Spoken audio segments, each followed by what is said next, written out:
like a good disgusting drum break is like that's wicked. So I usually start with drums, and I've actually found that that's what a lot of people do, and that's what a lot of people recommend. But like, everyone's different. Like some people start with sound design, but pretty much I would say like start with the drop, and then that just like will shape the rest of your tune, because that's everything else is going to be like, that's the most important part of the song. So everything else is just going to come from that. So I would say start with the drums and then the drop. I have to say, it's so crazy how like everything's kind of like, you know, with music, it's like, you know, in the 80s, like David Bowie and stuff like that, there was no drop. But now it's like in today's music, John, like in electronic music, it's like, it's really defined by, you know, not so much the drop, but it's like the dance part of it, I guess you could say. It's like the hook, the thing that gets you and grabs you in a way. And it's just like, it's so cool. But it's the most important part of the song. Exactly. Like, that's why.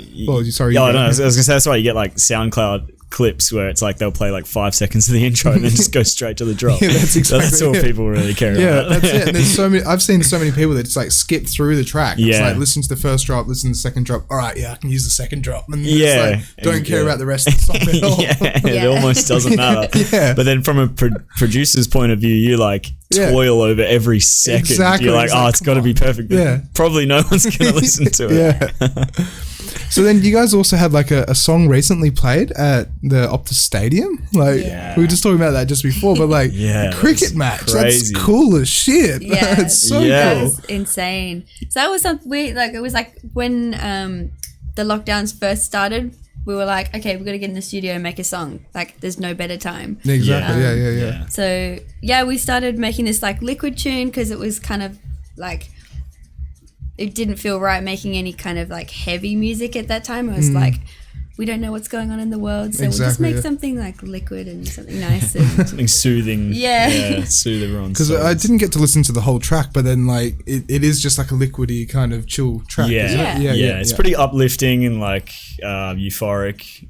It was like so I did some vocals for that one, and then we got Max Shane to do like some lines over it as well. So it was all very based around like the state of the world at that time. It was like, we don't really know what's happening, but we're keeping it together kind of thing. How was COVID for you guys as well? Because like for me, it was terrifying. It was really scary, man. We were still working.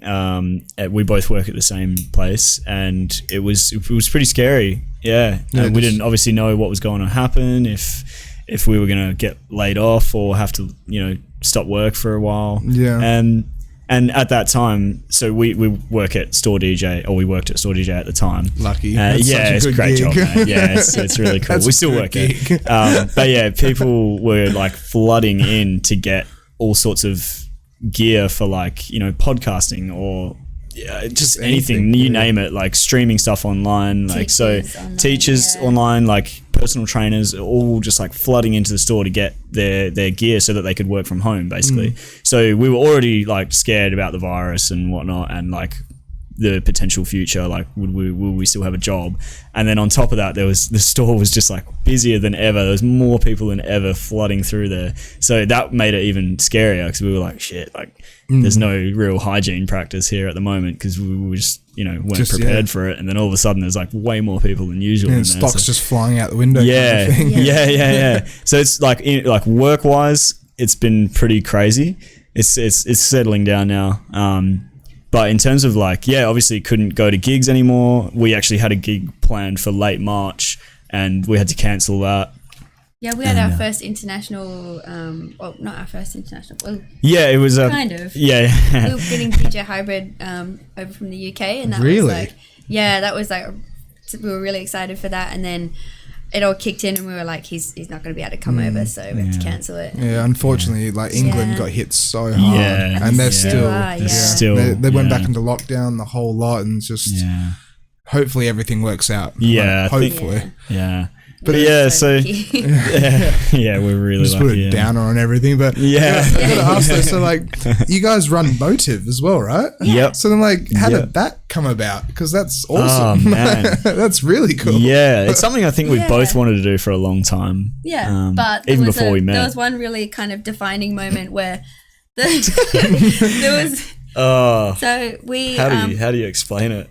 we played a gig, and the promoter we felt didn't do the right thing by us, and Many times, actually. Many times. This was kind of like Many people will know who we're talking about. straw that broke the camel's back, and we were like, let's just run our own events. But how hard can it be? Like, because we have we know a few people that run events, and we just kind of like questioned them on like how do you do it? Like all the that's good though. Questions. Yeah, to reach out and actually be like, well, we've done this. Can you help us out a little bit? Yeah, it's just lucky that we have people in that position that we were able to talk to. Because it's almost like a mentor thing. In a way. Yeah, definitely. Like, and we still reach out to those people as well and ask them about things. Because like they're the ones that got the experience. They've done it time and time again. And then if they're really good people, then like, no, like, I'll help you out. And they all are. Like, everyone in the scene is so nice and helpful. Yeah. Sorry, I keep cutting you. No, that's fine, dude. No, we're having a heated debate. This is good.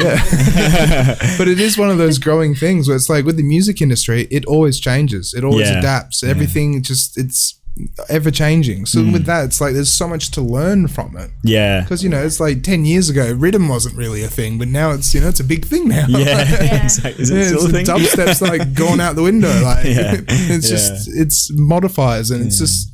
It just keeps, the ball evolving. Keeps, keep rolling kind of thing. So then when was your very first event then? That was a year ago tomorrow. Ooh. So Australia Day. So that's so cool. Yeah, it's like anniversary kind of. Yes, this is our anniversary. So it was a year ago. It was in Freo at a venue called Rock Rover, which is actually it's at the Footy Oval.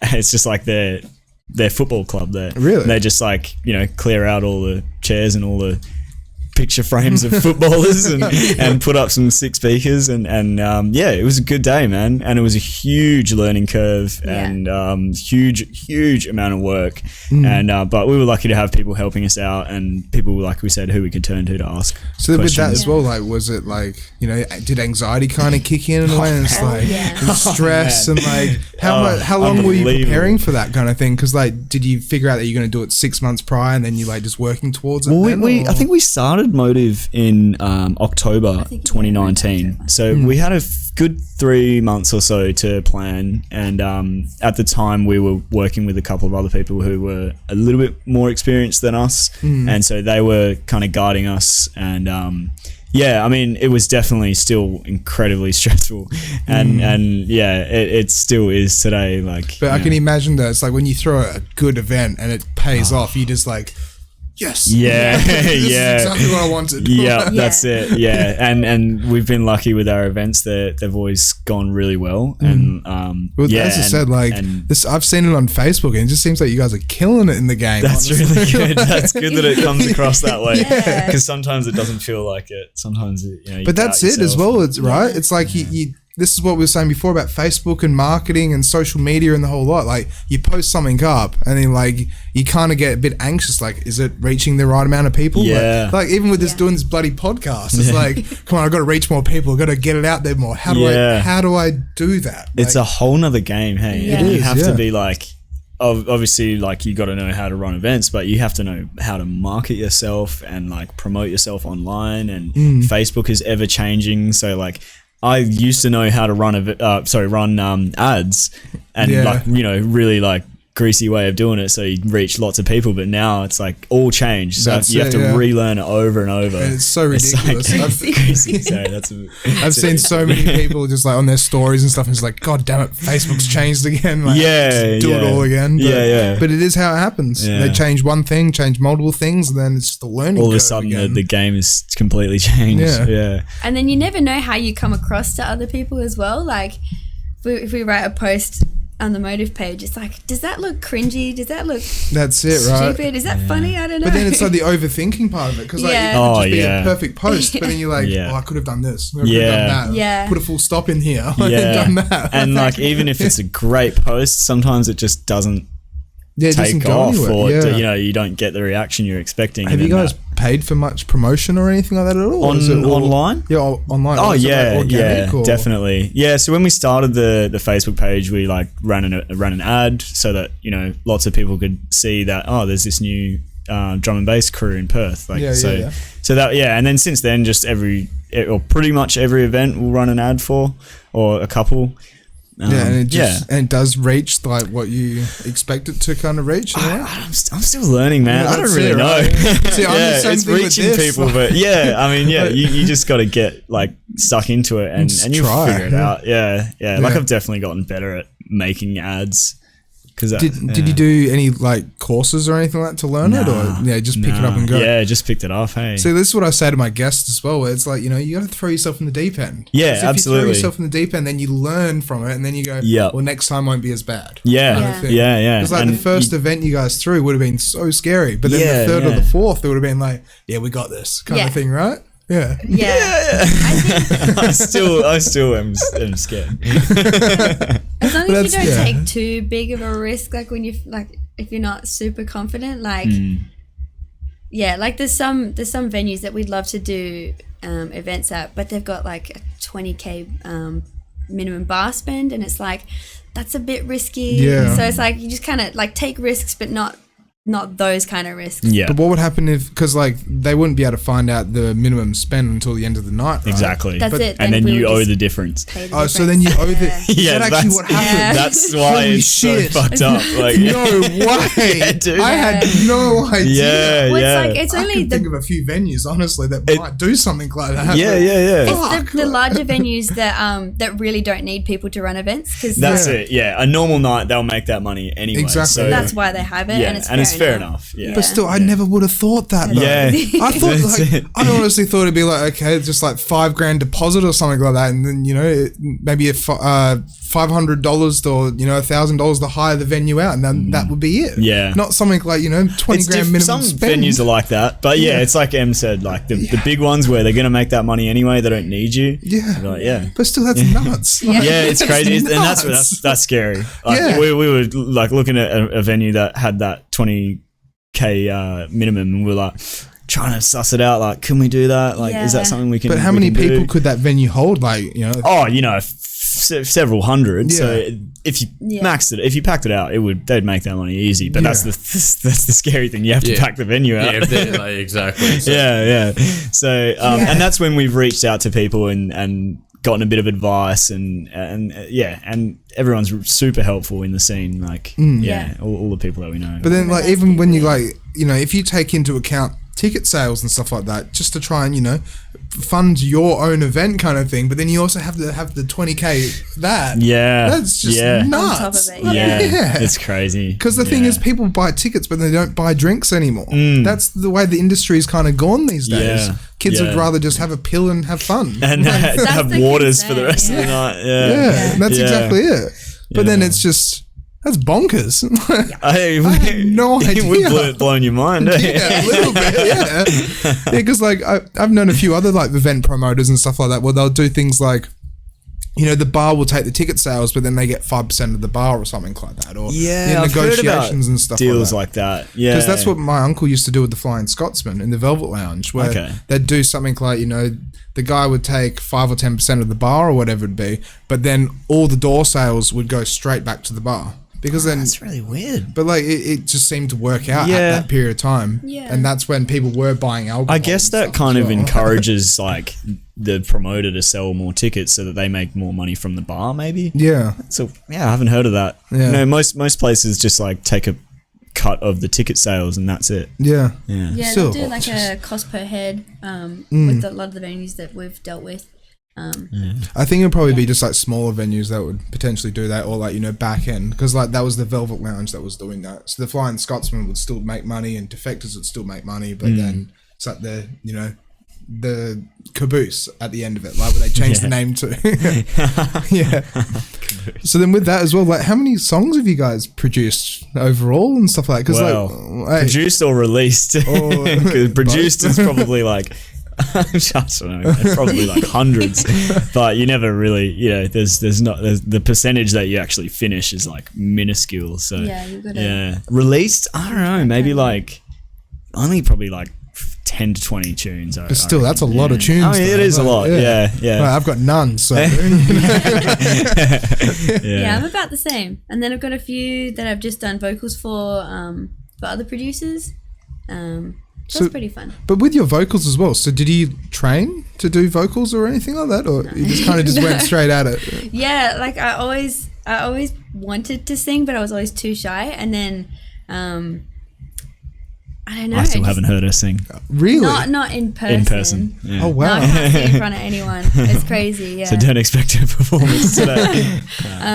I just got to this point in like my production where I was like, okay, I could sing and just do it on my own, and then edit it myself, and no one has to hear any of the bad stuff. So that's fine. So then, I got to that point, and then I saw a post in the DMB Talk? Yeah, DMB Talk. Did you know about that group on Facebook? No. It was just this big like drum and bass Facebook group with a lot of like people from all around the world.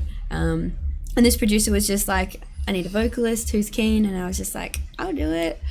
And it was like, it was pretty soon after that I did some vocals, sent it to him, and he was like, yeah, this is sick. And then the tune got put out, and he was in England, did you say? Scotland. Scotland. Yeah, that's so cool. That's even cooler than England. right. That's an island off of England. But still, that's amazing though. Like, that was like a really big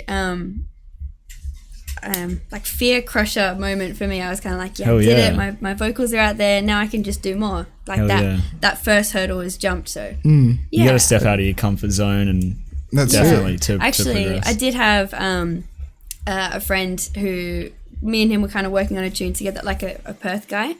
He was really the first person that encouraged me to sing. That was Connor. Cons, have you heard of him? No, I don't think so. But shout out though. Yeah, shout out Connor. Another drum and bass producer and DJ in Perth.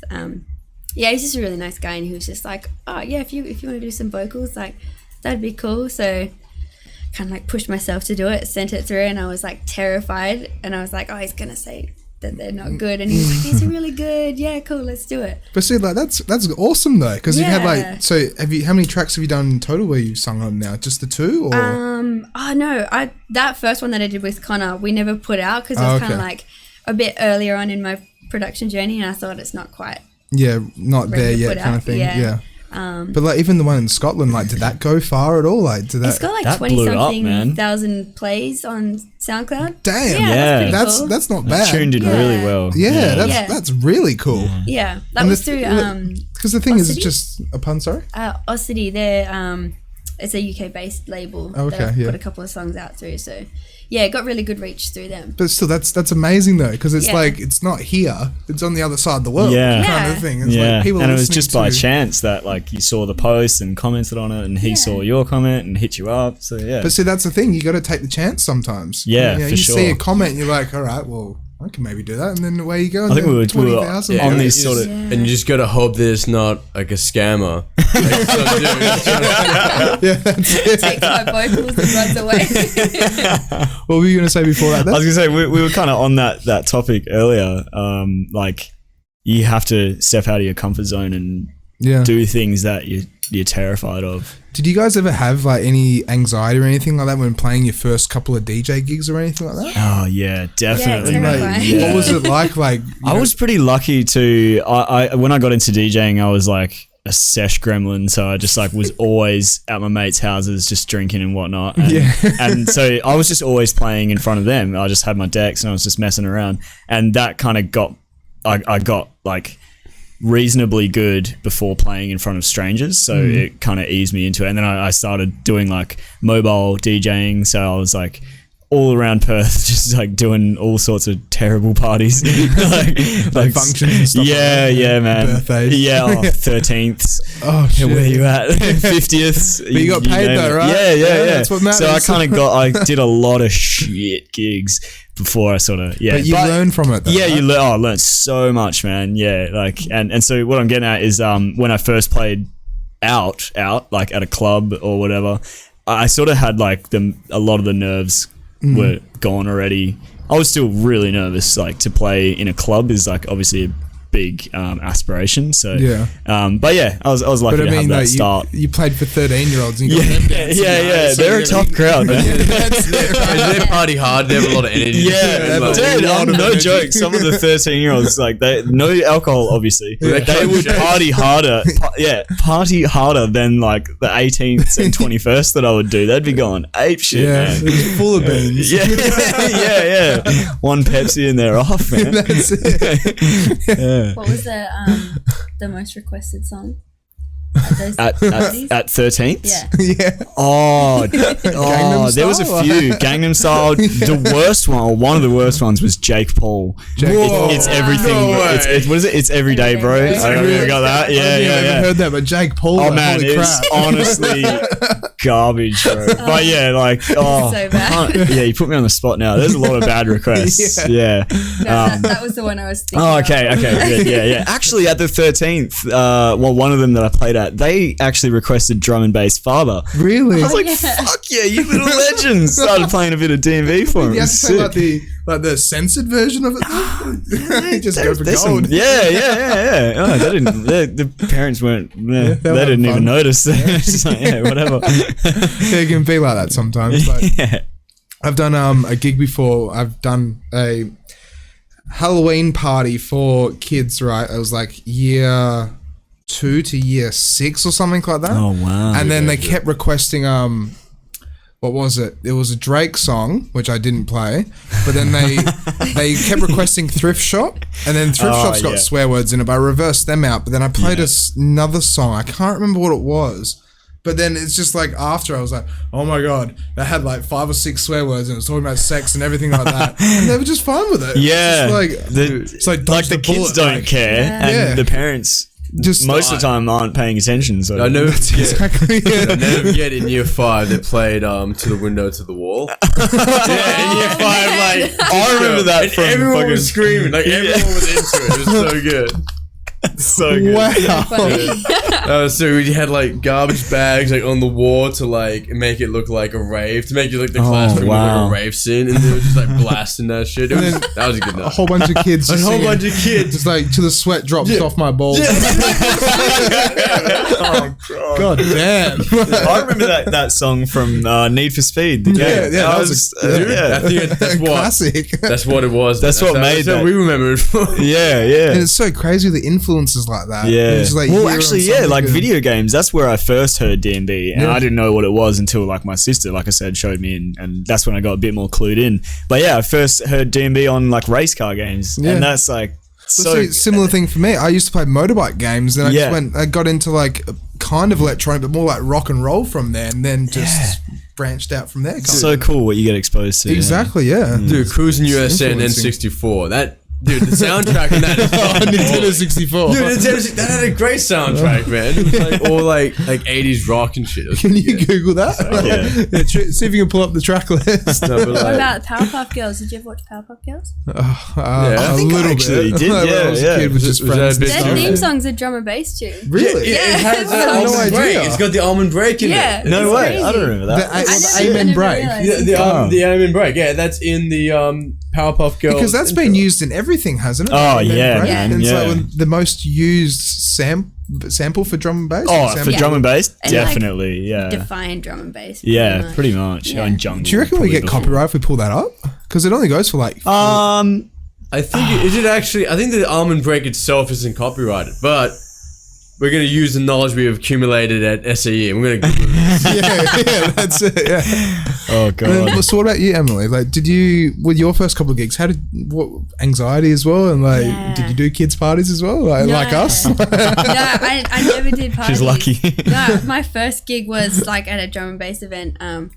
I just skipped all of that. This is straight into the deep Straight to the end. good stuff. Yeah. The good stuff. Yeah, my first gig was at Metro City on the rooftop. Metro City. Yeah. Holy It shit. was very intimidating. 'cause Yeah. it was Metro City. Yeah, that's a big venue. That's a Yeah. very cool venue. Like, Yeah. So they had like the main stage and then the rooftop stage. And when I was playing, heaps of people came out into the rooftop. Like it must have been like everyone was like, okay, time for a smoke, because that was like the smokers area, which worked out really well for me because I had a huge crowd.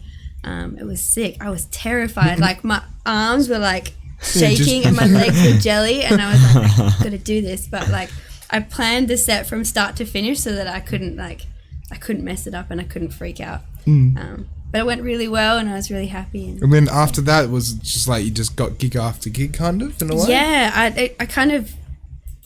think because like there wasn't too many like female drum and bass DJs at that point, so I was getting like gig after gig. Like I had this was when I was at SAE, and it was like getting a bit too much for me, to be honest, because I had like assessments due, and then I had a gig on the weekend, and this was going for like 10 weeks straight or something. I had a gig every weekend, and it was pretty. Oh wow! Pretty intense. And they're just like packed, like with just good dance floors and the whole lot. I'm like, not all of them. Some of them were pretty like playing to just a few people, but it was still like I was just starting out, so I was just happy exactly. with It's the experience of just getting into it and just getting involved, kind of thing, right? Yeah, definitely. But being honest, I still get nervous before pretty much every gig. Like, well, that's good though. That's fair because you never know what's going to happen at the gig, right? Like, exactly. You never know how you're going to be, like how your music's going to be received. Exactly. Because every crowd's different. Yeah. But that's exactly it. It's like when we got Ben Nicholson on. I mean, he obviously doesn't DJ, but he was telling us like one night when he was working, apparently someone ripped a toilet out of the ground. Oh so yeah, that's a pretty normal thing to do. So it's like if you see like, you know, you're DJing or whatever, you see some kid with a toilet above their shit. It's like, are they getting into it? Where was that? I can't tell. Oh, okay, but like somewhere in Perth. Yeah, somewhere in Perth. Insane. Yeah. And it's just like you're hearing that. It's like, what does the DJ do? It's like, well, they're getting into it. Well, I guess so. Yeah, That's so funny.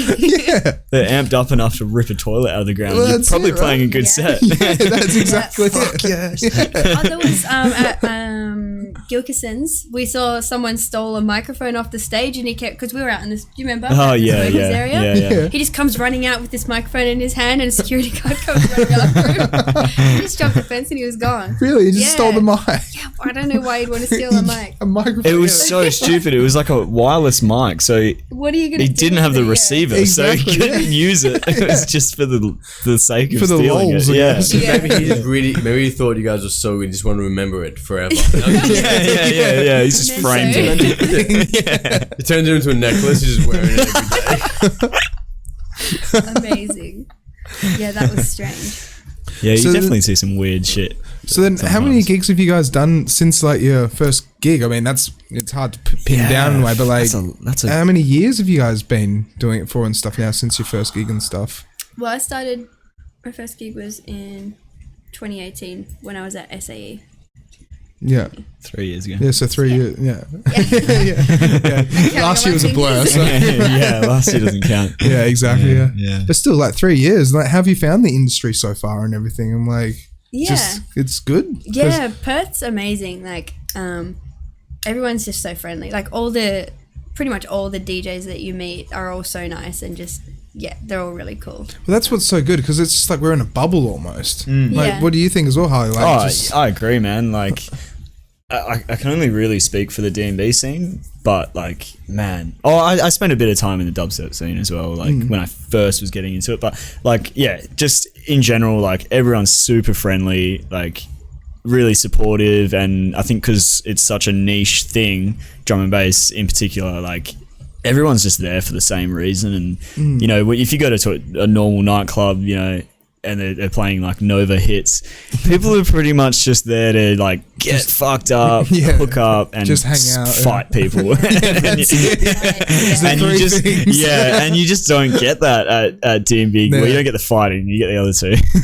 Well, see, that's what I was talking to a mate of mine the other day, where it's like, it's kind of whack, but like when you have hardcore or punk or rock and roll gigs, there's barely any fights. People just get in the mosh pit because they're there for the music. That's it. They'll push each other around, stuff like that. But like a scrap doesn't happen. Yeah, and it's the same thing with drum and bass. It's like the energy, that just the vibe. Everyone just lets their energy out on the dance floor. Yep, and in like healthy ways. In very healthy ways. But that's what's so good about it, though, right? Because it's just like it promotes a good community. It promotes the right thing. Well, that's it. Community, like the community is just like amazing, and you really do feel like you're part of something. And it's continuously growing, and it's just because the thing that's so whack as well is like, you know, you go like when I was saying about the bubble, you go over to Melbourne or Sydney and drum and bass is there, but it's nowhere near as big as Perth. And it's like with England, London and stuff like that, you go over there and it's huge over there. Yeah.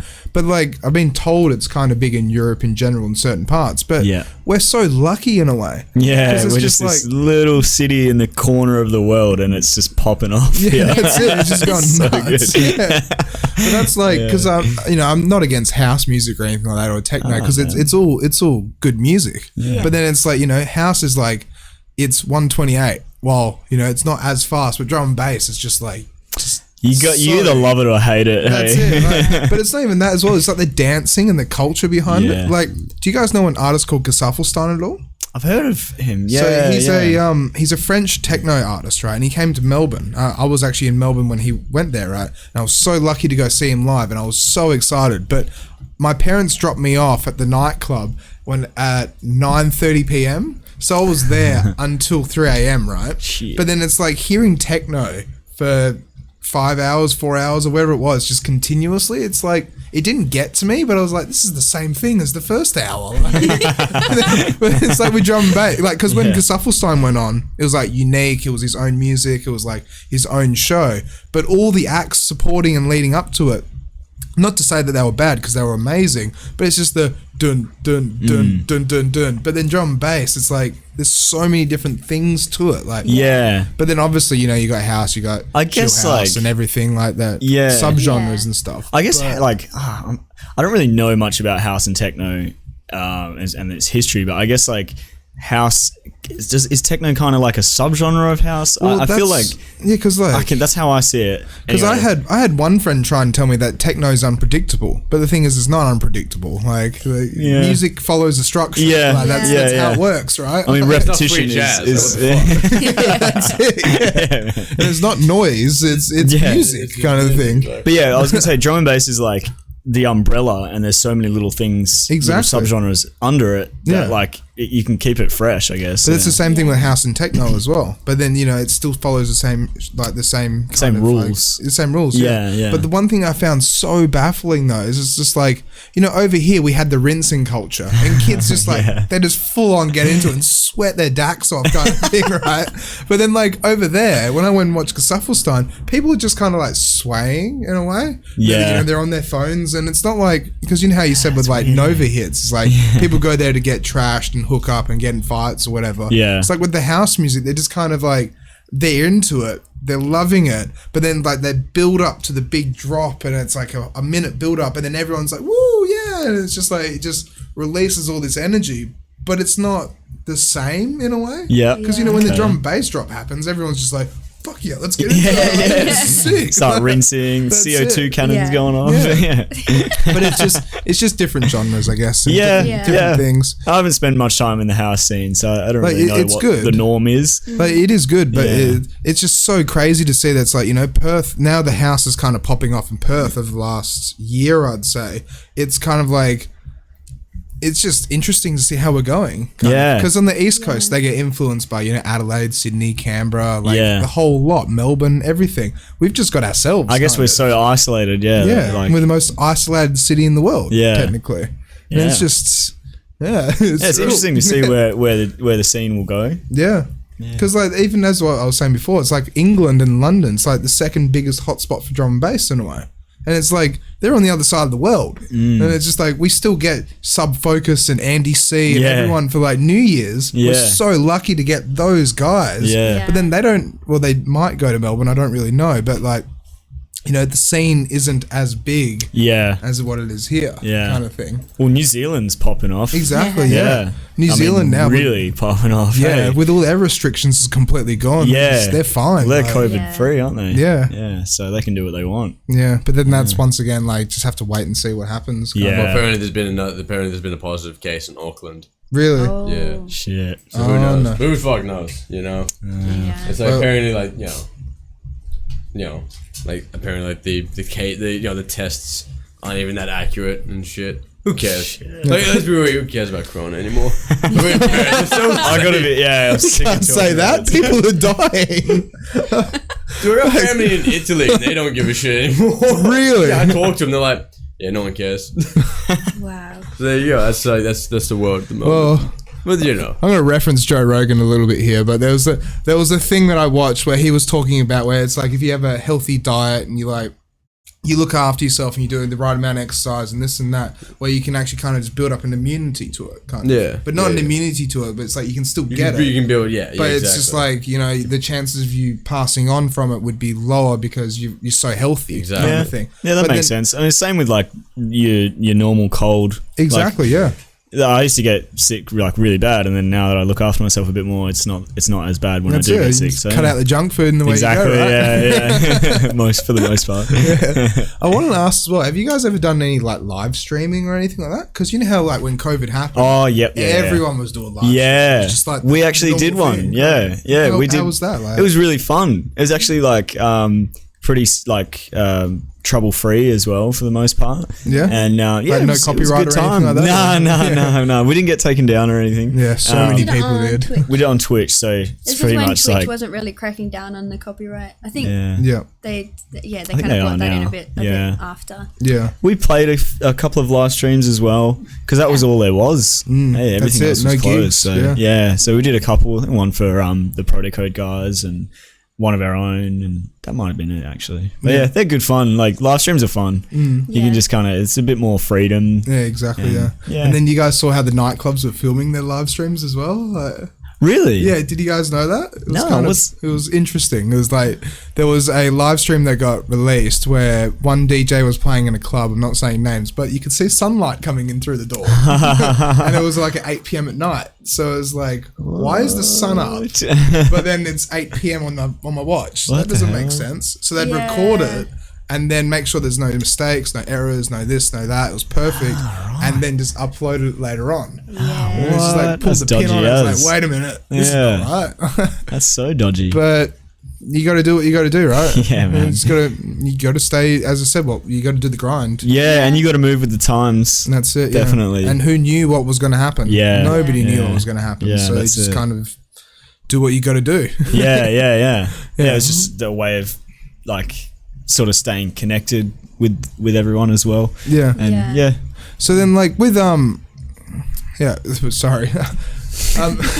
Just zoned out for like a second there.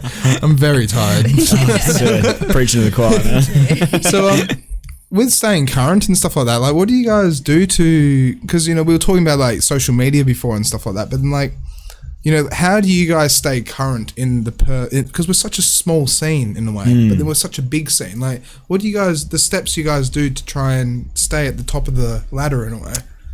Because I'd say you guys are close to the top of the ladder. Well, that means a lot. I don't really feel like that. I don't know if we do anything do it. Go on. I think like the biggest thing is just being involved and like going to the other events. Like, like that's what we would do anyway. Yeah. Even if we weren't making music, we'd still be going to gigs and just supporting kind of thing. Yeah, just because that's what we love to do. And I don't think we do anything particularly to stay on top or you know, like stay current. It's just like we just do what we love, and it just happens that some people like it too, and just try to support the right people as well. Like absolutely. The promoters that we really like and that we feel are like doing good things in the scene. We try to go like to those events as much as possible. But with like playing our own gigs and running our own events and working full time, it's sometimes we're too tired to do it, but as much as we can. Well, that's it, because life can get in the way sometimes. And it's just like, that's how it works. And then you burn out. That's the game.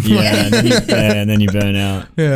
Well, that's it. You just got to be careful of not burning out, right? Like when you work for, like I've done this once before, but I played I think it was 32 hours in 3 days. Oh my god! Yeah, and it's just like Monday came around. I was like, nope. Back to work on Monday? No. I just said I'm not talking to anyone. I'm staying in my room. Yeah. Just close laptops, turn phone off. Yeah. You just got to be just like a hermit. That's when I was. We've done that before, where like a few months ago, we did our first gig at the Rechabite rooftop, and we actually worked Monday to Saturday at work, and then we had a gig on Friday night, and then had a slot on RTR on Saturday night, and then had our event on Sunday, and then went back to work Monday to Friday the next week. Wow. So you just didn't get a day to relax? No, not till the next weekend. So yeah, it was brutal. Like, yeah, you guys have been so burnt out. Yeah. So it's because that was the weekend of Inhibit, wasn't it? Was that when we did the spring? No, I can't even remember. It's like such a blur, like you said. Yeah, that's it. It gets like that, though, it definitely right? does. Like, yeah, you kind of just think back on like, I can't remember what I did. Yeah, I just went to work. So I did. I played music. No, it was Mannequin. Yeah. Oh, yeah, that's what it was. Yeah, so we had two of our own events in the one weekend because, we had to reschedule one, and so it ended up two were in the same weekend. So there were two Motive events? Two Motive. So one on Friday night. That's the gig we had after work, and then worked on Saturday, played on Saturday night, and then had another gig at the same venue actually, but on the rooftop on the Sunday. So it was insane. Very full. That would have been awesome though. This is like double trouble kind of thing. Motive. It was cool. Friday and Sunday. It was really cool because like the first event on Friday night we were in the basement and it was like proper rave cave, and then Sunday it was like a rooftop Sunday sesh vibe on sunshine and lollipops and all that good shit. Quite a few of the people that came to the Friday event came to the Sunday event because we were just like talking about it. So you're coming on Sunday? And yeah. So I wanted to ask as well about RTR and networking, because like we can get to networking because we talk about every episode, but like RTR, how was that? Like, did you guys do like Looney Tunes or did he do? We did Rhythm Trippin'. And when is that on RTR? Oh god, I should know. Rhythm Trippin' is Saturday night. I think is Rhythm Trippin' on Wednesday as well. Or is that called something else? They play drum and bass, like a proper dedicated drum and bass show on Wednesdays and Saturday nights. I had no idea, but that's sick. Yeah, that's lock in. Yeah, it's really good, and they always showcase like Perth artists as well, which is really cool. But yeah, RTR was sick, man. It was like that was the first time I'd spoken into a mic like live and first time playing like on the radio, so it was sick, man. How were your nerves then as well, like talking to because you're actually on the radio? We might reach 400 500 people, but then radio you reach thousands of people. Intimidating. It was very intimidating. Yeah. And like I was like talking too close into the mic and then too far away, so I was tripping over my words a bit.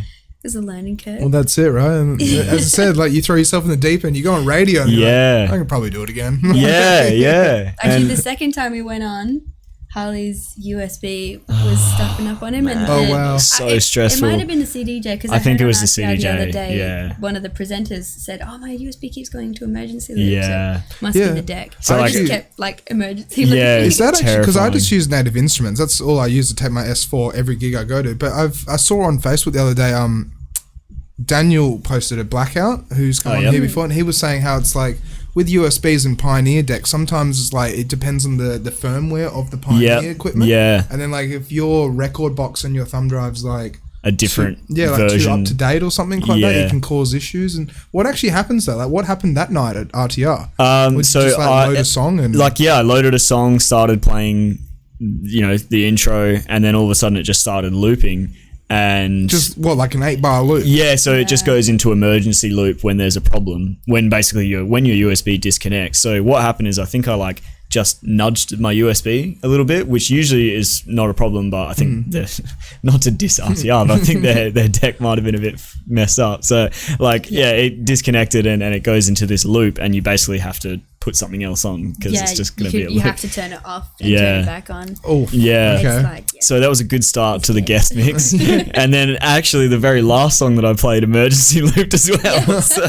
You kind of played that off like it was meant to happen. Yeah, it kind of sounded alright. So that's alright then. You just play it off and just like fade it out with that. Yes, what are you asking my set? With a filter. It's alright. Yeah, turned out well. But then like with that, how did you guys get into RTR? Do you just message them directly on Facebook or? No, it was Anthony Spindictive. Yeah, so Anthony Spindictive hit us up the first time. I don't know how he heard of us, but he did, and he hit us up. You guys, so he hit because he does. So there's like a few. There's actually like several presenters that host on different nights, and so he hit us up, And then recently, I think it was just a couple of months ago, my mate Ben, Rob1 is his artist name. He hit us up again just to do a show with him this time. And me and him go way back from like SAE. I was studying at SAE, he was studying at Murdoch, and he actually hit up our lecturer to see if anyone wanted to collab. And so that's how I met him, because we ended up releasing a tune together. Oh, wow. So, yeah, a few years later, he invited us onto his show. That's sick. So, yeah. That's awesome. Cool, yeah. Well, that's like a good segue into networking. Yeah. It's so, perfect. like, how important do you guys reckon networking is for anyone that's, like, starting out in the industry and getting into things and stuff? Everything. Yeah. Absolutely essential. I didn't want to say it. You guys said it. Yeah. Like it doesn't matter how good you are. If you don't know anyone, if you don't get out there and network, it's not gonna. We even go down to Bunbury one weekend to go to an Echo and Sidetrack show, because we were like, we're gonna meet people and like network. But still, that would have been so cool. Echo it was a wicked show. Where was that though? Was that like what was the place called? Because there was Exit and there's that had closed. Fitzgerald's. Good old Fitzies. I went to high school in Bunbury, so I used to go clubbing there. You're a down south girl. Kind of. Okay. I like to tell people that. Well, I'm from Busso, so. Oh, really? Okay, cool. Yeah, so, you're fine. Yeah, that's all right. We're all cool. We're all South kids, right?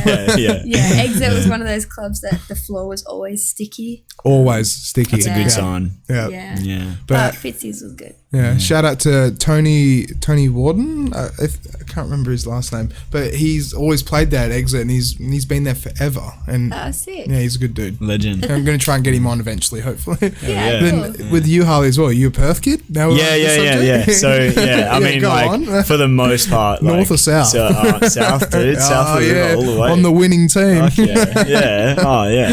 No, I pretty much spent most of my life in sort of like Spearwood from the hood. Nice. But what were we talking about? Networking. Networking is everything, man. Like Em said, it's and like I was always like super shy guy, and really found it really hard to talk to people. And you have to. Hey? That's it. Like you have to get past it. Well, see, that's what a good friend of mine who used to play at Capital all the time and stuff like. He always said to me, where it's like you got to be a graphic designer, you got to be a socialite, you got to be a manager, you got to be a marketing guru, you got to just do in terms of like being a DJ or being a producer. a DJ, producer, anything. You got to do sure, you can pay a graphic designer, and you're paying for that then, and that's money out of your own pocket, which you might not ever see again. Exactly. So it's like you have so many roles. Jack of all like trades you said, almost. Manager, you have to obviously know what you're doing. That's it. And marketing, social media management, all that shit. Yeah. And you have to do 10 jobs at once. Exactly. And that goes back to what we were saying at the beginning, where it's like it's always a learning curve, because something might happen. You're like, all right, well, how do I deal with this situation? Yeah. And the same thing with being social. It's like,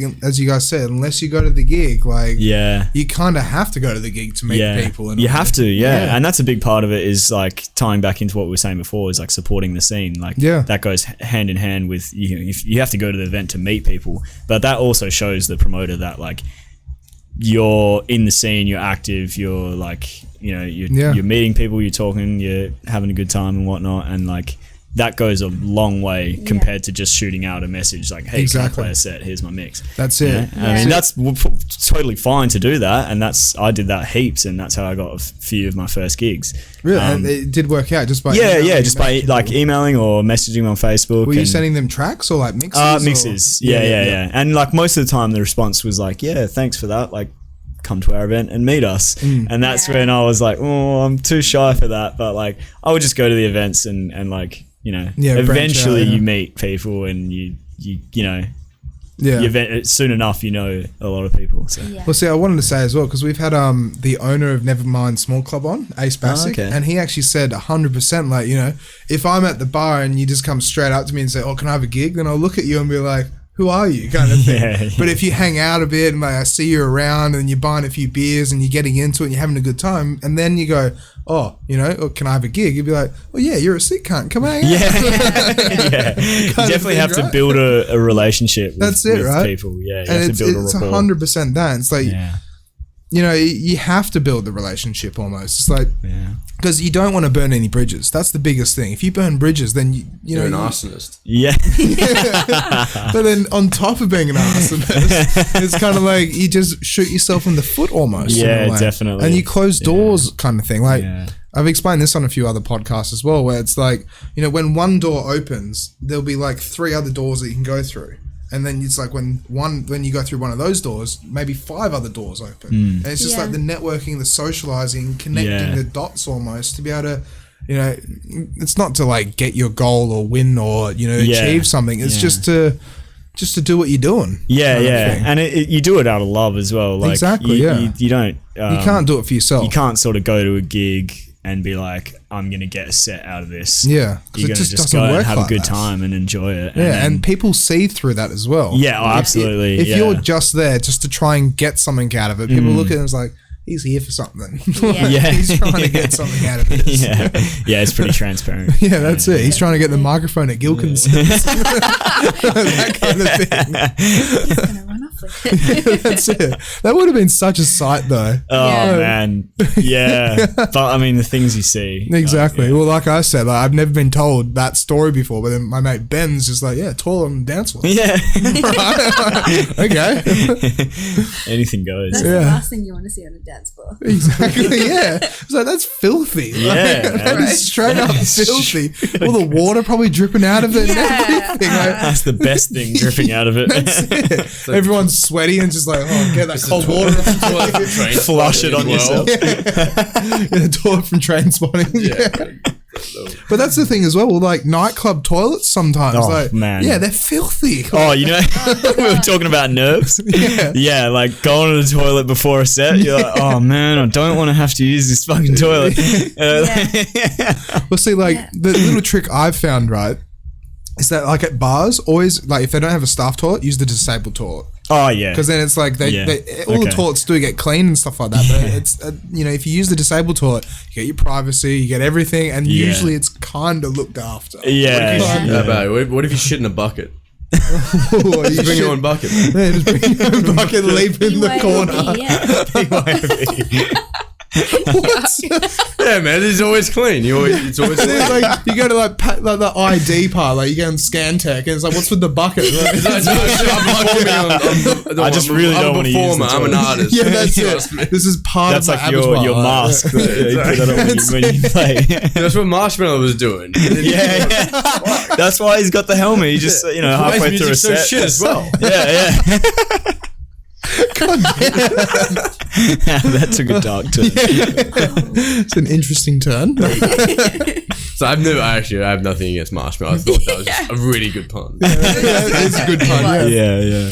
So with Motive, so now you're a year in kind of thing. What are your plans to kind of take it to the? Are you guys going to try and take it to the stars, kind of, or like reach as far as you can and do everything? I don't even know. To be honest, don't know. It's just taking fun. it one event at a time, I guess. Yeah. The best events that we've done would have to be like the smaller ones, like the first couple back after lockdowns at the Rosemount. They were so fun. But that had a lot to do with the timing because everyone had been locked up for exactly however long, and we were just like keen to get out again. And just boogie and do everything. Yeah. But the rooftop events are really cool. They're really small and intimate, but they're just such a vibe. So it's, I don't know. We'll see how this one goes this weekend.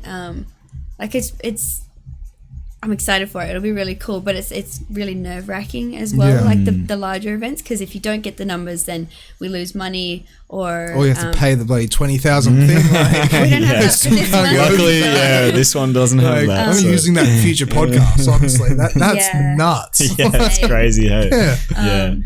But it's kind of like it's just the way that we could lose money, or that people won't have a good time if it's not packed.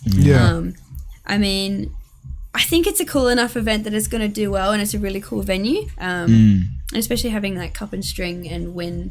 Maddie's amazing. The music she makes is so unique, so cool, and like she can go places doing that. Honestly. Oh yeah, man. Because it's so, I mean, she plays some big shows as well. Like it just goes. She to show took off. Yeah, Like, she's killing it. It's man. just unique, and that's what you kind of almost have to do in a way, right? Yeah. Like, You got to do your own, carve your own lane. Exactly. For sure. Yeah. With your production as well, like I want to ask about that.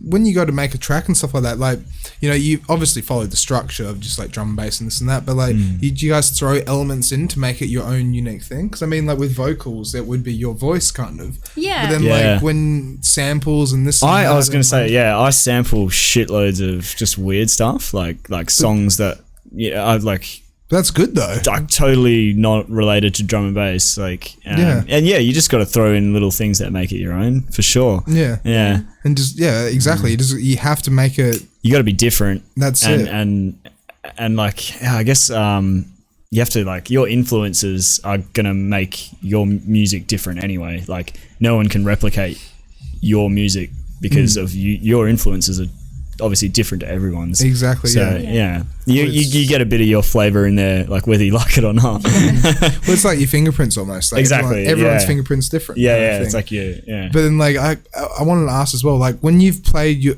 music out and about, right, to crowds and stuff like that. What's the feeling like when you see people getting down and boogieing to your track? Like that's the best really feeling. Yeah. I can imagine just like I made this. Yeah, this that's the best feeling. I mean, it's nerve-wracking playing your own tunes, and then if they don't go well, you're kind of like, oh, that's a bit disappointing. But when they do, it's like, fuck yeah. Have you guys also had like people tag you in things when it's like they've played your tracks out and about kind of at all? Not tag me in things, but I've heard a couple of people say like, oh, I heard your song in this mix that someone in the UK played. And I've had that a few times, and that's always really like so cool. Yeah, exactly. I mean, and like the Optus Stadium thing, like that's still mind-boggling. Because that's drum and bass at cricket. Drum and bass at the cricket, man. So cool. And like I said, everyone's got their KFC bucket hats on. It's going nuts. Well, it got played at the Sydney Stadium as well, apparently, at the cricket there. So like what we were saying before, like very soon you guys will be opening for the cricket or doing the halftime. Someone in the cricket scene loves us. That's so cool. But it's so cool. It's like that's because it's 30,000 people or whatever, right? Like, it's just it's nuts. I mean, just hearing that like any amount of people like your music, even if it's just like a room of 10 people, it's like fuck yeah. Like you said, like I made this. It's really cool that other people are vibing it, and I'm not just a weirdo. Just not just making music in my basement. People are digging. People are actually liking it. I also wanted to ask as well, because we've only got like around 20 minutes left. With your studio setup as well, do you guys go to studios, or do you have your own home studio or home studios? And like, how did you guys construct that? Do you have like this kind of stuff on the wall? Did you get a lot of discounts from Store DJ, bro? That's it. We do get discounts. But it's still like you still end up spending more because you're like, oh, it's all so cheap, so I can just get this and that and this and that. And just like to be honest, man, like my studio is pretty average. I don't have even like foam on the walls yet. I'm like, one day I'll afford it. Well, believe it or not, this stuff is actually really cheap. Like this is obviously this is thin. Thick stuff in my house that's like that thick, like in my bedroom, right? And with that, it was $120 for 20 sheets of it. And the sheets that's are pretty like good. That. Yeah, that's pretty good. Like, I don't know why, man. I just keep putting it off. Hey. We just moved into a new place. True. Oh yeah. So we're just kind of sinking money into the house at the moment. So the studio, you'll get to it at some point. Yeah. Also, we've like got our own studios. Really? So your own? Yeah. That's cool. Yeah, it's really cool. Really cool. Well, like otherwise we'd just argue over who's using the studio. It's like my turn. Yeah, exactly. But then, like, what does your studio consist of as well? Like, do you have like a MIDI keyboard or like drum pads or anything like that? Or so I've got a MIDI keyboard which has like 8 or 12, I think, little drum pads on it. Which one's it called? Because I'll get Damo to look it up. It's the AWST V25. The AWST. It's sick. It's actually, I would recommend it to like new and advanced producers. Is it expensive as well? No, man, it's like $180 or something. Yeah, that's perfect. Really affordable. And it's got like, you got pots that you can like assign effects to. So what I do with the MIDI keyboard, not very often, but when I do get on it, I'll like, be playing something, recording, and just like you can just like mess around. That's the mini version. So if you look up the V25, is a 25 key. Oh, that one is as well. Anyway, so yeah, it's sick. I would recommend that. I've also got a little synth, a Arturia Micro Brute, which is just like a little. You can just make some fat bass lines out of it. Micro Brute. Oh, Michael Brute. Yeah.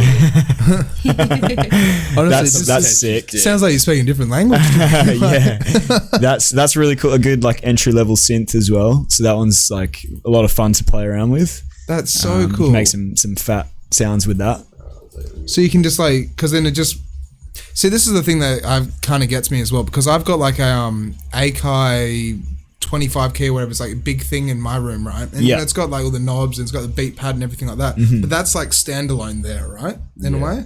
Yeah. I mean, it doesn't make any sound on its own. You have to route it through your computer and all that stuff. But yeah, essentially that's like. So then, when you say route it, so like you'll put a sound. So like if you're using Ableton, you'll create like create like a Can you run me through a track.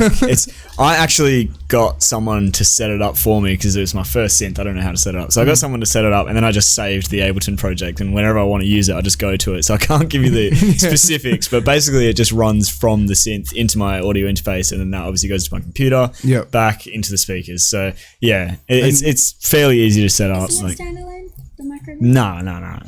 Oh, fuck. And then otherwise it would just be a MIDI controller. Pull that up. Here's the complex version. Yeah, you're right. Like, yeah. Okay, it does. It generates sound, so it's not. It is standalone, but you basically need a MIDI controller. Yeah. Doesn't make sounds in sync. This is why she works on the shop floor selling the stuff. Not really, but I try. She's very knowledgeable. She's just humble. What about your setup then as well? I'm pretty simple. I've just got MIDI keyboard, computer. You bought a digital keyboard though, like big, like 88 key keyboard. Really? Yeah, like because I used to play piano and I was thinking I'd get back into it, but I haven't really got back into it yet. I still use it every now and then for like writing little like chord progressions and stuff. It's just a good thing to have around, I guess. Well, that's it. It's better to have it than not have it. Yeah, exactly. Because then when you want it, you're like, oh, I should have bought it. Yeah. But I did just add a little salt lamp to my studio today. Adds a nice little glow. Yeah. Do they like with salt lamps? They absorb the not the smell, but it's like the what's the word I'm looking for? Don't they kind of aroma? Yeah, the aroma kind of thing. Like, don't they kind of give off like a fragrance? Fragrance. Did they? I don't know. Oh, okay. Is that it in the top left there? I just remember the buzzwords when I sell them. Marketing. From Kmart. They're a vibe though. It really makes the studio feel nice. It's a nice warm glow. Well, see, because I've always been about lava lamps, but then I saw these the other day, like a while ago, and I was thinking, a lava lamp now. honestly, they're not even that expensive. This is $35 on eBay. Damn. Yeah, I have 4 of them. Got 2 in my bedroom. Nice. But it's so good because when I get home from work, and I just like want to relax and do nothing, I just like put music on in the background and stare at the lava lamp. Yeah, it is actually really relaxing to watch. It's so weird. And see, I kind of thought you did the same thing with like salt lamp as well, because then you kind of just it's just a nice little it's, vibe. And it's like if it's all like got edges and it's like kind of cut out or whatever it is, instead of just being like fully round or whatever, you can just like stare at it and get lost in the design. Lost in the peaks and valleys. That's it. A little party light as well in my studio. Just every now and then I turn on. Well, that's something I want. Working on music and it's just like. That's exactly what I just wanted to ask about, because like when I try to produce and stuff like that, it's like, how do you make dance music? I watched a little thing with Rusko a long time ago, and he was saying it's like, okay, if I'm gonna make a dubstep track, I need 4 Red Bulls, and I need this and I need that, and I need to be like, I need to be with it kind of thing. Yeah, I see what you mean. And like make the vibe and way. But like, would you say that like having the little disco light kind of like helps give that vibe when you're trying to make a heavier track in a way? A little bit, yeah. You've definitely got to be in the like right mindset to make that kind of music. Yeah. So like the last couple of tunes I've been working on have been like liquid or like quite chill, just because that's kind of where I'm at in my life at the I think it's a reflection of how stressed we are. Just like I just need to listen to some chill stuff. Yeah. With like Motive and work and stuff. Yeah. But it's so good though as well, right? Because that's what we kind of like I said in the beginning as well, where it's like, you know, you put your feelings, emotions, the vibe into your music. Yeah. So then when people go and dance to your music, it's like, oh, I was feeling like this on that day, and I made this really cool track, and they're getting down to it. Yeah. It's So surreal. we've only got 10 minutes left. There was something else. Wow, that flew by. Yeah. There was something else I was going to say just before, but then we got confused by the Himalayan salt lamps. Yes. So we were going to talk about the future plans and stuff like that, and we talked about that, and then we talked about production, the synthesizers and music. There was something else. So this is why we freestyle it. Like, it gets these points like, Let's pull this shit out of the hat, bro. Let's pull some magic out of the hat. Yeah. Keeps it interesting. It does. Sure. I was gonna say, man, like being a power couple, do you guys ever have to like turn yourselves off when you get at home? Do you ever have to spend time away from each other? Being around each other for so long, not even like a negative way. Yeah, not in a negative way. I mean, I think like your own personal time to yourself is like so valuable. It's so valuable, and like, I mean, we work together, live together, and you run events together. You work 2 jobs together. Yeah, so like, but we work in different. Like, so Harley works in the warehouse. I work on the sales floor, so we're not like in each other's faces. But yeah, it's nice like to have just be at home by myself and it's not like a negative thing at all. No, it's like a positive thing that we spend so much time together and don't get sick of each other. That's it. It shows like a strong relationship. That's what makes sick, bro. That's like, damn, it's like you guys made it, you know? We're pretty lucky, man. That's for sure.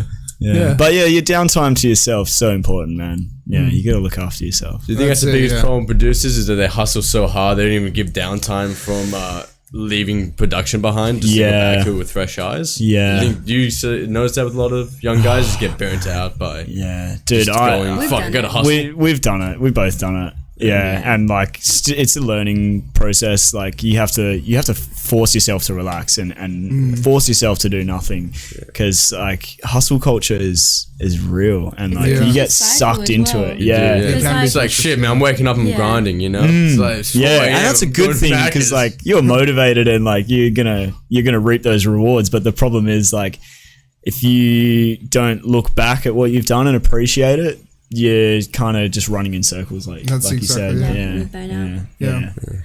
Yeah. Then with the vicious circle, was that similar? So like you're always trying to work on something, and then you're getting tired and burnt out, and then you're sitting at your computer trying to make something, but you're just like frustrated or just tired. Fogged, basically. So then it's like it was not worth sitting at the computer. You should have just done nothing, rested, and then come back fresh. You got to know when to do nothing. Do you think that do you think having those negative feelings have actually ruined the opportunity to make a good song? It just made you you're just so frustrated over a particular track, and it actually did sound amazing, but because you had such negative feelings towards it, you just went, no, I'm not going to work on this anymore. So, do you think this ever actually happened, or? You got to be in the right mindset. Like, obviously, like producing, it's a habit, so you're constantly going in the studio, but like a lot of the time you're not in the right mindset. Overcook an idea. You can art, you know what I'm saying? You can have like a great idea, and then like because you're not in the right mindset but you really want to work on it, you kind of fuck it up and overcook it. I want to ask one thing as well, is Josh told us this last time, like Sub-Era, when he came on, that like him and Ned were making a track, and they like started making this track, and then they kind of got not to the end of it, like halfway through it, and then they kind of like scrapped all the roots out of it and then just like remade it. Have you guys ever done that as well, where you start making something and then you got the original element, you're like, wait a minute, I can do this with that element. Just like you start going that way, but then you start going that way. I think that's pretty important to do. You got to know when to cut your losses, and sometimes you go on a tangent and the tangent's better than the original idea, and you got to scrap it. What tune that I made, this vibe, it was meant to be like a drum and bass tune, and it was just like not quite clicking with me, and then I was like, after working on it for a while, and then I just had this idea to just swap out the drums for like halftime drums, and it was just like so much better like sounding to me. So I was like, yeah, that's it. It's a halftime tune. It can be something like that sometimes, though. Yeah. Right? And sometimes you scrap an idea altogether. Yeah. And like Yeah. I've had to, I mean, a lot of the time you do that, but like with collaborations as well, I've had to be like, you've done the same thing. You've had to be brutally honest with someone and be like, look, man, I hate this tune now. I don't want to work on it anymore. Let's just fuck it off. And like Really? it's hard to say that to someone because they've obviously put their heart and soul into it as well, and you're just like, were they feeling it as well, kind of? And it's just like the track was kind of going nowhere. I think you can, I think you can kind of tell when it's not going anywhere after a while. I guess it takes experience. Because as long as like both parties kind of like come to an agreement, but then at the same time you'd suck on the other half. It's like, no, but this is good. No, we're working together, and it's like, but you're this artist. Come on, stay with me, guys. So it's definitely like hard to do. That's just part of it. Yeah. Yeah. It's an awkward conversation. All right. Did he take it on the chin though? Was he like, fair enough? Yeah. That's good. That's sweet. He's my friend, and it was like a bit awkward and a bit hard to say, but I was just like, I knew that if I put it out, I'd just be like cringing at it. Yeah. Yeah. Not because of what he had done to it, but like just it just wasn't up to scratch. Yeah, wasn't like the expectation. Not the expectation, but it's just it wasn't. You know, it wasn't what you wanted it to be. Clicking. Yeah. It just wasn't working, kind of thing. Yeah, exactly. Yeah. Was it scalpers? Is that what you want to talk about? Yeah, we want to talk about scalpers. Wait. Do you mean scalpers or scammers? Scammers. Both. Okay. The scalpers, But scalpers is a cooler term. So we'll go a little bit scalpers over time buy for this. tickets and sell them at a higher price, right? Yeah. That's right. Yeah. Scammers don't have tickets. They just scam like you. straight up They scam you. fake So this is the last topic. So with your events and stuff like that. Scammers, man. So like, how's it that you guys have been affected by that? Because Josh was saying that he's been affected by that as well. Like, Everyone has. Yeah, like we got one guy hit us up for one of our gigs at the Rosemount, and he was like, because we posted on Facebook, we were like, be careful with scammers, like everyone that's selling the ticket online is a scammer because tickets are still available online and they're super cheap. And then this dude messaged us and he was like, is there any way I can get a refund? Because like I got scammed, and we're like, what? No, we can't refund you. Yeah. Someone else has scammed you. your It had money. nothing to do with it. exactly, yeah. And we Said you have to told look you. out. Yeah. But it's just been like a surgence almost kind of thing. Yeah, It's it's just crazy, happening. man. Yeah, like Yeah. you look at an event's Yeah. posts and oh my god, like the amount of fake accounts commenting like, unfortunately I had an injury and me and my 3 kids won't be able to make it anymore. And it's like, this is a fucking drum and bass rave. What are you talking about?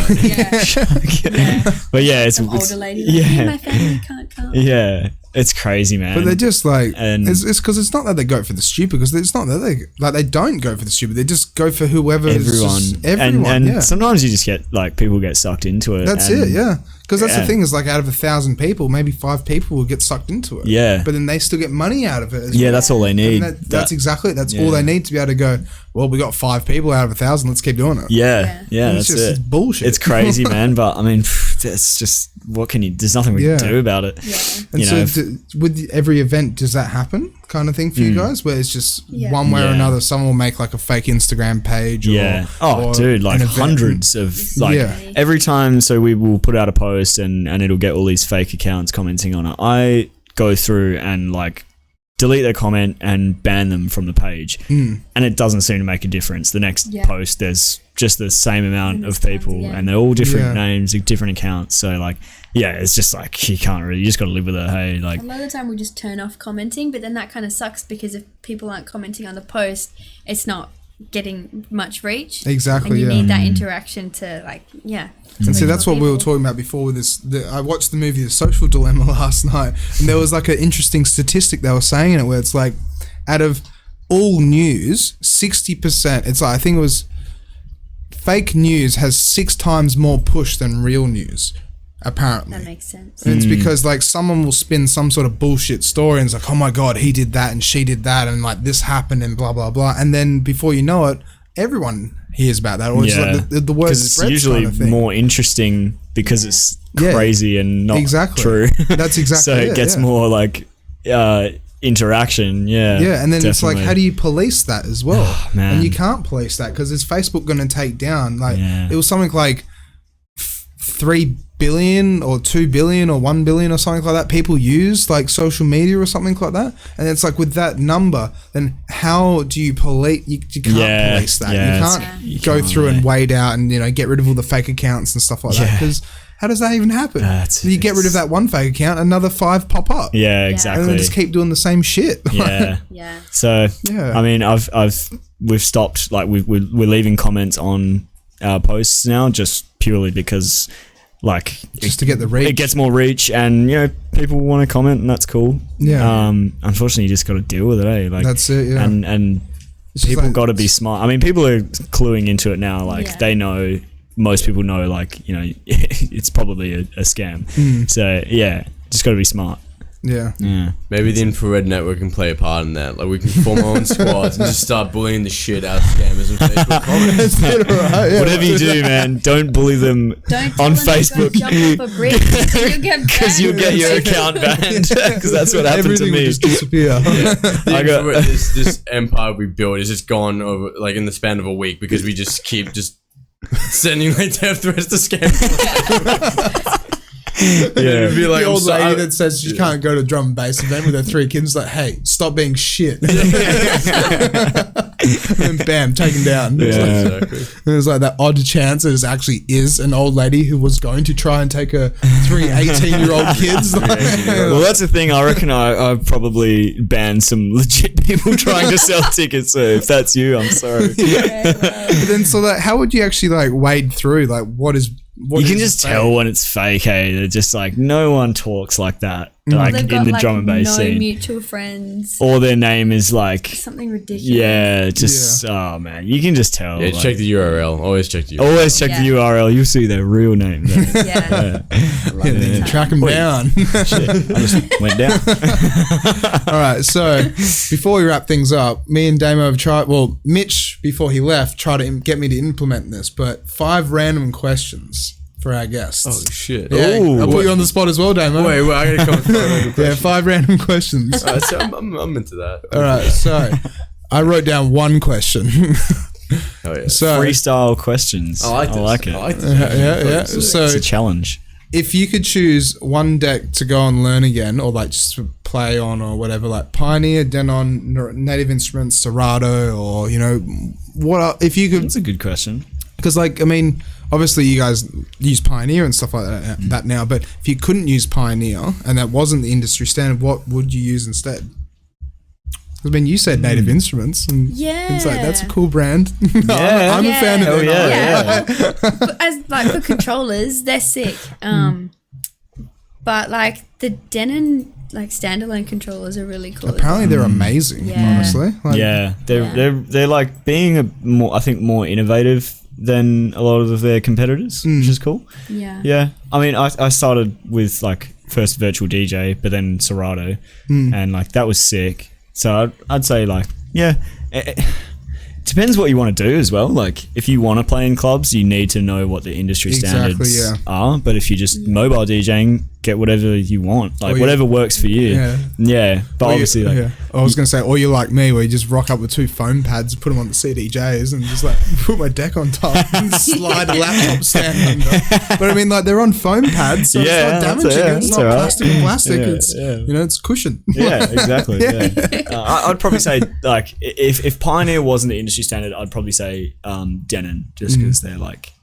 Can you pull them up, cool, Damo? Innovative stuff. What are they actually called again? The Denon decks? Because they are pretty amazing. There's a few different Prime models. is the standalone controllers. Yeah. And then there's the VL12s are their turntables. Yeah. They're sick. They've just brought out a new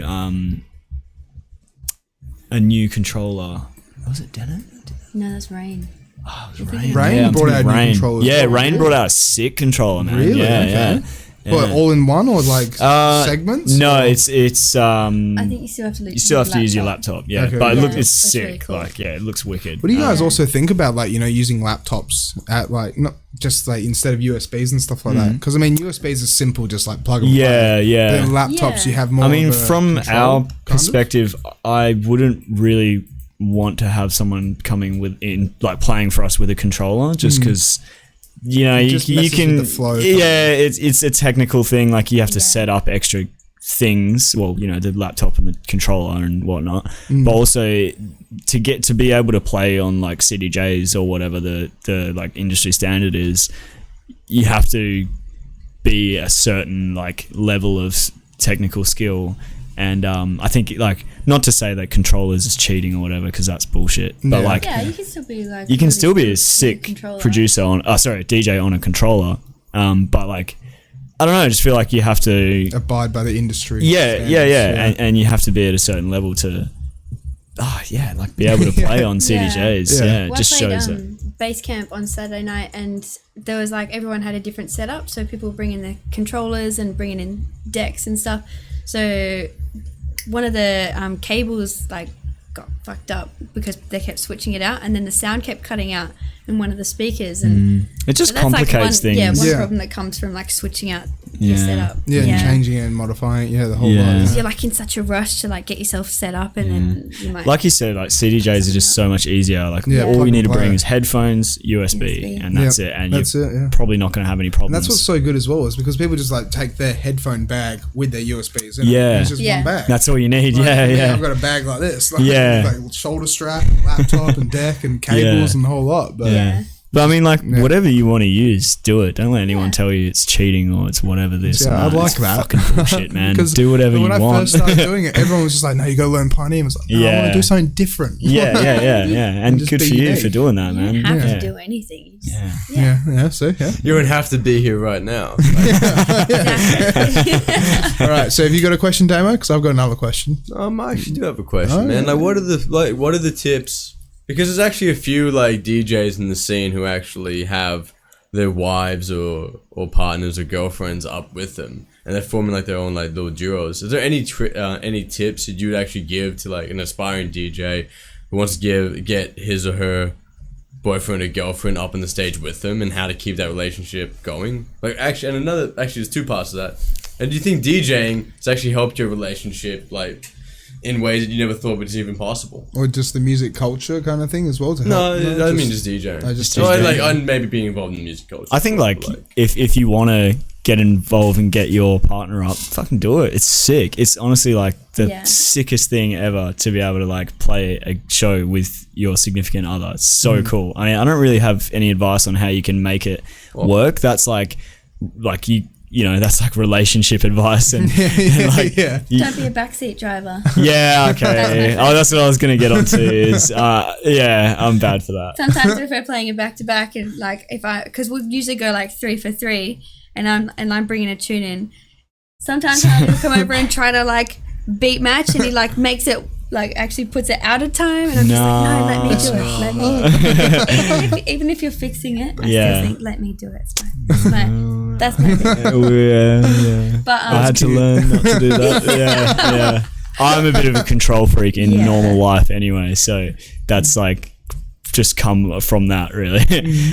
No, it's sick though. Just do it, have a good time. Like that's what you said is kind of like just be respectful of the other person, but that's just what you do in a relationship anyway. Like if you have a strong relationship anyway, DJing or doing whatever kind of like endeavor you do, whether it's artistic or working together, like it'll be good as long as your relationship is good in the first place. And that's it. Exactly. And it's like, because it's such a big part of our lives, like to be able to share that with the person you're with is like, it's really cool. It's amazing. It's awesome. It's really good. It's really cool.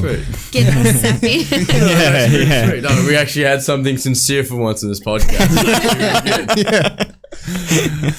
So here's a question for you. What color would you not dye your hair? Like one color you would never dye your hair, and then would you ever shave your head for cancer or anything like that? Oh, for a good cause, yeah. We're about to break the clippers out or something. I've never had a shaved head before, so I don't know how. No color I'd avoid. Really? No. Like even like bright blue or anything? Yeah, like I've had blue hair before. I see that's awesome. Man. That's cool. My hair's like a little bit dead, but that's fine. It's all right. It's all part of it. Yeah. All right, Damo, your turn. Oh, here we go. Drum roll. Would you actually show I don't know, like Here we go. Look, if it was for charity, yeah. But not anytime Gotta soon. remember that. Just for later on. Okay. What have you done, man? I started something. Yeah. I got one more question. What is like the one place in the world that you think actually produces the best drum and bass? Like, do you think there's any place in particular that has such a strong scene? Because they seem to all have like very regional differences, like Netherlands and Czech. Yeah, I mean, there's Even certain. Yeah, it's crazy. Like America, it's actually popping off over there. Well, Which is sick. Detroit. Yeah. Well, I mean, Detroit's always got some shit going on. You can't have shit in Detroit, man. You know what they say. I mean, obviously, like the UK, London, Bristol. Bristol, from what I've seen. Yeah. The D&B hubs, like, I mean, that's where it was born. So Exactly, like, it's just part of their culture there now, and like, I think, I don't know if there's any one place or any like, I don't think just because you're from there you're gonna make good music, but like if you've grown up around it, for example, if you've grown up in Bristol, like you probably got it in you. It's just part of you. Exactly. And it's just in your blood. exactly. Yeah. It's magic soul theory, What's that? like magic soul. The idea that if you're born in a certain spot, that you have. Oh yeah. It's some some shit. Yeah. Some shit. Yeah. But like, yeah, exactly. Yeah. Well, I mean, do you think Bristol is definitely like popping off like at the moment, or do you think New Zealand is like taking it off just because they have the more? I think it's now like based on current They'll be in events. lockdown at the moment, I think. I mean, the there's music's still being made. Yeah, there's still so much music coming from like a lot of producers in the UK. They're just like using this time like to make more music. Exactly. And there's a lot of live streams and like online festivals that they're doing. Yeah. Which is really cool. It's like the only thing they can almost do. Yeah. I've noticed a lot more female DJs on like online festival lineups now, like since coronavirus, which is really cool. Yeah, it's becoming like the norm now, which is great. Yeah. It's like, it should have been the norm like 10 years ago, 20 years ago. But, I agree, but it's still, it's so good that it's like starting to just become a norm. Yeah, which is is really good. It's good. Kind of like a positive in a shit situation. Yeah. A lot of girls are coming out of it. Well, it's been meeting it like it should have happened a long time ago. Like I said, it's one of those things where it's like it's not like it's not oppression in a way, but it's still just like the freedom to be able to do whatever you want to do. Gender should not come into it. Like racial kind of things should not come into it. It should just be like we're all equal in this little like niche thing that we're into. This little ball of water that we're on. Yeah. Exactly. And it's becoming the norm now that like women are playing these gigs, and I'm talking about drum and bass specifically, and it's not being marketed as a girls' night or whatever. It's just like, she's playing. That's fucking sick. Exactly. It's not like, it's just a normal night. It's not like she's a really good girl DJ. It's just like she's a really good DJ. Yeah. Like that's just becoming the norm, which is really cool. Exactly. Because for a little bit there, it was like ladies' night, or like she's a real good girl DJ, or like oh my just god, marketing material. Yeah, it's just like almost just like a marketing tool, which is like. One last thing as well is I've heard of people doing this around Perth where. You've got someone who's lived here for like 10 years, right? And they're English, but they live in Australia. And it's like, all right, they're going to go on a billboard or a lineup, and it's like, all right, he's from UK. Yeah, I've seen that. Like, I've seen that before. But come on, he's got an Aussie accent. He lives here. Like, yeah. He lives here. Like, all right, he was born in Bristol, so I guess he's from the UK. And then, we'll use that as a promo material. That's pretty cheeky. But people do it though. Yeah. There's like quite a few. I can't name names, but of course, like, name and shame. I can't do that. No. And so for the last question, so pretend COVID never happened, right? But where is somewhere that you wanted to travel, that you've always wanted to go to, and somewhere that you'd never want to go to? I mean, it's a bit of we're gonna offend some people. Is that like the one country you would never go to? Is that Albania? Albania. Would you be down for that? I don't know where that is, to be honest. Is that Europe? It's in Europe. Somewhere in Europe. I think it's Europe. Somewhere in Europe. Yeah. I mean, we've always wanted to go to the UK. Yeah.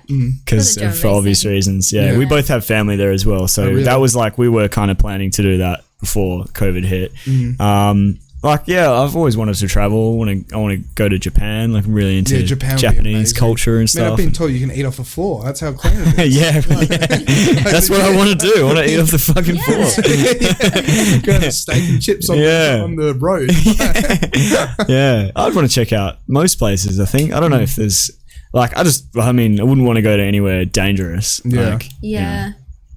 Pussy! I'm so tired right now. This kind of just came out of me. Yeah, I don't know about like, oh shit, I keep hitting this thing. I think Somalia is probably not on my list. Yeah. But Somalia. I want to see the world. Pretty full on. Yeah, yeah. But it's like that though, because it's like, I'd love to go to India. But then I found out that what's the lake, the place they've got the water? I mean the Ganges River. The Ganges River, yeah. and it's Is like it the most polluted river in the world? Yeah, and it's like 80% of people that drink from it get diarrhea or something like that, or go near it or something. It's not exactly. Yeah, it's not exactly a clean river. No, but that's what I mean. It's like India would be so cool to explore. Yeah. It would be. My mum's been to India and she's told me it was just beautiful and you got to see the Taj Mahal and the whole lot. Wow. But then it's like, as time goes on, because she went there in the 80s, right? Yeah. It's like you can go there now, but then it's like, I guess it's not advisable in a way. Yeah. There we go. Yeah. It's really I mean, I've been to... bacteria. Oh, yeah. Oh, okay. There we go. Nice. We got the last Germs fact. impervious to common medicines.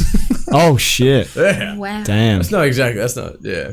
Still want to go to India? Yeah. Because one of the reasons Yeah. why I brought that up is because I've been to China 3 times, and China is so cool. And this is just like this is before the Hong Kong riots and the whole lot, right? Yeah. And like when you go to Hong Kong is like it's just another world. It's just so dense. It's so beautiful. People just go to work and go home. It's just like this. Just no one really stops and says hello or this or that. But then you go into mainland China, and it's like since we're Australian, right? And, just like, I guess because Caucasian and stuff like that, they kind of think, he's got money, he's a business guy, he's got this, he's got that. And they kind of treat you different. But then it's just, it's just so whack because the pollution over there, I'll never forget this. We went to a restaurant, right, with a factory owner, and we're walking past like some guy who's sitting down, he's got his suit on and stuff like that. He's got a cigarette in one hand, knife and fork in the other, like his hands like that, and he's cutting a steak, right?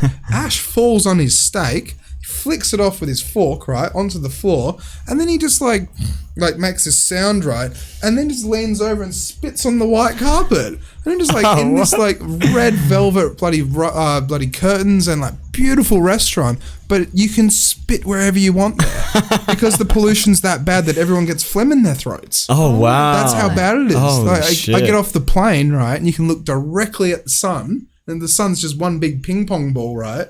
And then just start having trouble breathing, basically. Shit. Wow. Feels like, like you've got 25% less breath there, almost. That's crazy. Wow, that's crazy. And then, like, even though China's amazing and I would love to go back, but I can't really go back because of the CCP and the whole lot and, the way the government is and everything like that. But it's like, it's an experience. Yeah. It's like just to see a different world almost. How different people live. Yeah. Yeah. Like, I've been to quite a few places in Southeast Asia, like, Indonesia, fucking like Thailand. Thailand. Where else did I go? Like Vietnam or anything like that? Vietnam. I don't know if I went there.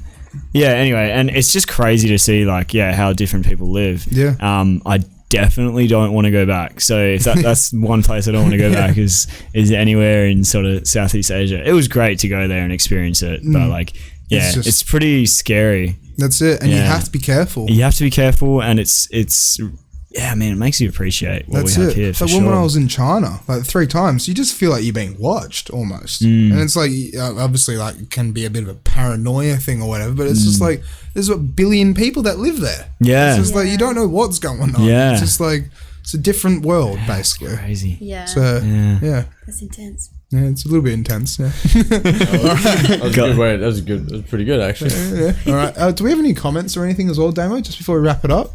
Yeah, let me have a quick look, man. Oh, you haven't been on it. No, I have. I had to mute. I had to mute the chat. I had to mute it because too many Facebook scammers. Messages. Yeah, exactly. they kept getting really offended because I was typing death threats in the. Would not recommend that. Not I at all. actually would. It's quite fun. Not on my page though. It's a kitty cat. Hello. Oh, yeah, that's Sassy. Sassy. Yeah, legit. Sassy the Sasquatch. Not even kidding. That's awesome. Yeah. Yeah, here we go. We got Chelsea Jewel. Hey, that's the DNB power couple. hey. That's my sister. Shout out. Shout out, Charles. Shout out, yeah. Fuck yeah. Shout out to family, man. Always, blood is very thick in the water. Literally. Yeah. Literally. Yeah, literally. That's all I can say about that, man. All right, well, let's wrap this up now. So it's episode 60, right? Yeah, episode 60, man. 60. Episode 60. Telling Wow. you, we're done. Yeah, that's it. Like, come He on. just wants cuddles. Ah. So thank you guys so much. Thanks so much for having us. Dude, this has been great. This Yeah. has It's been it's heaps been of so fun. much fun. Yeah, really Thank fun, you. dude. glad you guys enjoyed it, and we'll Yeah. definitely get you back. Hell yeah. Like in Yeah. a year or two. Keen. And then, We'll get some shit done, and then That's it. Yeah, come once bring we us back talk when we have We've some. been to Vietnam. Yeah. We'll report back. Yeah. All right. So yeah, thank you, Damo, as well for doing your Thanks, thing. Damo. Yeah. Thanks, Cheers, Damo. All right, so this is me, Alex, signing off. Episode 60 of the Infra-Red podcast, and we'll see you next week with Dale. It's Groundhog Day. I forgot about that, and we've got a friend of mine, Dale. I hope I'm not saying his name wrong. Ingvarsson. Probably are. Maybe I'm saying his name wrong. But he's been DJing around everywhere for quite a long time. And he's played in places like Las Vegas, I'm pretty sure. Far out. Yeah, like Wow. I think he's like, I don't want to get his name wrong, but he's a bit more older than us, right? Okay. But he's been in the scene for a long, long time. Cool. And done tours and done this and done that. And can't wait to pick his brain. So. Yeah, that's gonna be cool. Yeah. I'll have to tune in for that one then. Please. Hell yeah. But yeah, thank you guys so much. Yeah, this dude. has been awesome. Hell This has yeah. been Yeah. a great Yeah. episode. It's been a good experience. And then also you have to sign the new Ah, billboard yes. as well. The new board. Okay. Did you get it on the camera, I'm Damon? getting it up now. It's hard because this is the one camera. Here we go. Yeah, there we go. Hey, there's Damo. All right, Yeah. we doing this? Yep. We'll finish and then you guys can do it. Yeah, we'll Time to wrap it up. Yeah, it's too much pressure. If you misspell Too your much name, you pressure. don't want to click Yeah, that's I it. just want to tag something. All right. So we are wrapping it up now. Yes. Yeah. Yeah, well, Yeah, you we just are, signed off, Damo. bro. Yeah. All right, we're signing off. Yes. Yes. All right. Bye. So, All right. Let's everyone Yeah, wave catch to you. the- Yeah, Damon makes us do this now. Wave to the camera. Bye, Damo.